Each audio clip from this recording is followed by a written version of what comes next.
Hello everyone, I'm Kuldeep Kaur. Welcome you to my academy. To learn physics with ease, subscribe and like my channel and don't forget to press the bell icon for more updates. In this video, we will learn about Coulomb's law. So let's start. Before we start Coulomb's law, let's have a look at law of gravitational force. We know that every body which has some mass will exert an attractive force on each and every other body. This attractive force is called gravitational force और उस gravitational force का magnitude मिलता है हमें law of gravitational force से. इस law के according कि suppose हमारे पास दो bodies है A and B such that A का mass m1 B का मास m2 देन इन दोनों के बीच में जो अट्रैक्टिव ग्रेविटेशनल फोर्स होगी that force will be directly proportional to the product of the masses and inversely proportional to the square of distance between them.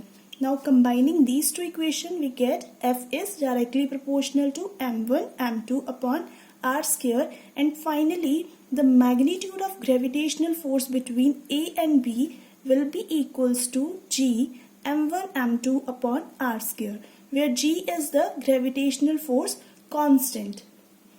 Now what will happen if A and B have some charge also? अगर A and B के पास कोई charge भी होगा then क्या होगा? Suppose A and B they both are positively charged. दोनों के पास positive charge है. Then we know that positive charge like charge they will repel each other. दोनों repel करेंगे. यहाँ होगी repulsion. अगर दोनों के पास negative charge है again दोनों repel करेंगे. again repulsion होगी. अगर एक के पास positive और दूसरे के पास negative charge है then they will attract each other और यहाँ होगी attraction. We know that कि ये जो रिपल्शन एंड अट्रैक्शन है they are type of force. So अगर हमारे पास कोई बॉडीज है जिनके ऊपर कोई चार्ज है इधर लाइक चार्ज है या फिर अनलाइक चार्ज है देन उनमें कुछ फोर्सेस आएंगी and that forces between charge bodies are called electrostatic forces. And जो कूलम लॉ है वो हमें इन इलेक्ट्रोस्टैटिक फोर्सेस का मैग्नीट्यूड देता है. जैसे लॉ ऑफ ग्रेविटेशनल फोर्स हमें ग्रेविटेशनल फोर्सेस का मैग्नीट्यूड देता है वैसे ही कूलम्स लॉ हमें इलेक्ट्रोस्टैटिक फोर्सेस का मैग्नीट्यूड देता है. इलेक्ट्रोस्टैटिक फोर्सेस कौन सी होती हैं? जो चार्ज्ड बॉडी के बीच में होती है. इनका नेचर कैसा होता है? ईदर रिपल्सिव और अट्रैक्टिव. लेकिन जो ग्रेविटेशनल फोर्सेस होती हैं they are always attractive in nature. Now we will find magnitude of electrostatic forces between two charges by using Coulomb's law. इसके लिए हम दो चार्जेस लेंगे Q1 and Q2 such that they are placed in vacuum और उनके बीच distance is r. Now according to Coulomb's law इन दोनों के ऊपर क्या इन दोनों के बीच में क्या आएंगी? इलेक्ट्रोस्टैटिक फोर्सेस आएंगी. Coulomb law के according that electrostatic forces will be directly proportional to the product of the charges and inversely proportional to the square of distance between them. Now combining first equation and second equation we get F is directly proportional to Q1 Q2 upon R square. In next step proportionality का sign हटाएंगे. अगर equals to लगाएंगे यहाँ पर एक constant of proportionality आएगा. Let it be K. This K is called electrostatic force constant. Let this equation be third. Now we need to find the value of this K. So K की value पहले हम CGS unit में देखेंगे. CGS unit में K की value होती है 1. So 1 को हम थर्ड इक्वेशन में पुट करेंगे. We get force is equals to Q1 Q2 upon R square. So ये आ गई फोर्स की value in CGS unit. In SI units K is equals to 1 by 4 pi epsilon naught and epsilon naught होता है absolute permittivity of free space।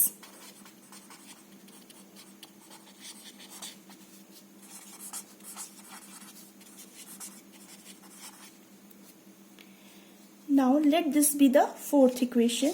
इसे हम third equation में put करेंगे। We get F, that is the electrostatic force between Q1 and Q2 is equals to 1 by 4 pi epsilon naught Q1 Q2 upon R square। So this is the value of the electrostatic force by Coulomb's law।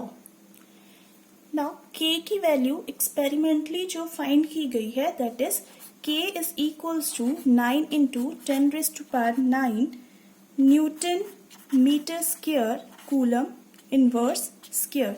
This unit you can derive from this equation। इस equation से हम ये unit easily derive कर सकते हैं। ये value हमें ऐसे ही याद रखनी है। K की value is 9 into 10 raised to power 9 Newton meter square Coulomb inverse square। Now using this value we will find value of epsilon naught using equation number 4th। So from fourth equation epsilon naught की value कितनी होगी? K epsilon naught हम लिख सकते हैं fourth equation को K epsilon naught is equals to 1 by 4 pi और epsilon naught is equals to 1 by 4 pi K। Now epsilon naught is equals to 1 by 4 pi की वैल्यू 3.14 and K की value is 9 into 10 raised to power 9 with units कितनी आ गई इसकी? Newton metre square coulomb inverse square. इस पूरे को solve करके हमारे पास आएगा epsilon naught is equals to 8.85 into 10 raised to power -12 units. ये सारी ऊपर जाके इन्वर्स हो जाएंगी। न्यूटन इन्वर्स हो जाएगा, मीटर इन्वर्स स्क्वायर हो जाएगा एंड कूलम इन्वर्स स्क्वायर क्या हो जाएगा? कूलम स्क्वायर हो जाएगा। सो एप्सिलॉन नॉट की यूनिट आ जाएगी हमारे पास coulomb square newton inverse metre inverse square.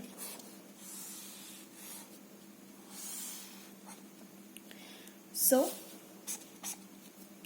According to Coulomb's law force की वैल्यू कितनी आ गई? 1 by 4 pi epsilon not Q1 Q2 upon R square. और कूलम लॉ से हमें पता क्या चलता है? कूलम लॉ से हमें मैग्नीट्यूड पता चलता है इलेक्ट्रोस्टैटिक फोर्सेस का। इलेक्ट्रोस्टैटिक फोर्सेस क्या होती हैं? चार्ज बॉडीज या चार्ज पार्टिकल्स के बीच में जो रिपल्सिव और अट्रैक्टिव फोर्सेस है उन्हें हम इलेक्ट्रोस्टैटिक फोर्सेस कहते हैं।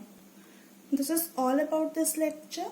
If you find this video useful, please like, subscribe and share it with your friends. Thank you.